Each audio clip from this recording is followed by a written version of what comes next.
It was the day school children took over the streets of power. What was supposed to be a contained climate protest by Parliament spilled over, fuelled by social media, and became a takeover. Westminster ground to a halt, fossil fuel engines defeated by 3,000 pupils, who then turned on Downing Street. A security alert triggered by teenagers, furious the government wasn't doing more to cut greenhouse gases. At the moment, we're too young to vote, so at the minute they're only really aiming their policies at older citizens who can vote.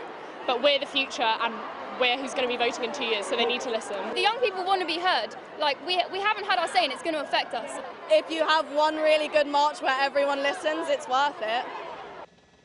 To be part of the national curriculum and urge the government to declare a climate emergency.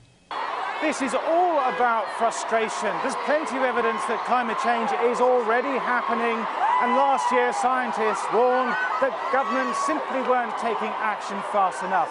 This is the result.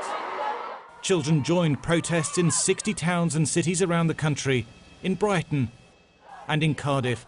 Some had bunked off, others had the support of their schools. Well, I don't think it's a waste of time at all. I think there's a lot of learning going on right now as we speak. Those pupils behind me are being interviewed by world media, so they're communicating their science knowledge. They're talking to people they've never met before, and when they get back to school, they're going to share what happened today with their peers. The government seemed unsure of how to respond. But in an exclusive interview with Sky News, the Science Minister offered his support. Yeah, I mean, anyone who has a passion and is able to sort of articulate that passion about sort of what they consider to be the key issues for the future, I think it's duty of government to be able to listen and to engage. All this inspired by a 15-year-old from Sweden whose lone protest has grown into a Europe-wide school strike movement and gave her a billing at December's climate conference. Even if there is no hope, we have to do something. That is, not having hope is not an excuse for not doing anything. Because, of course, we need hope, but the one thing we need more than hope is action.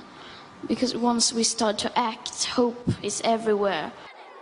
Another school strike is planned for next month, with many more likely to abandon their classrooms in the name of climate action. Thomas Moore, Sky News.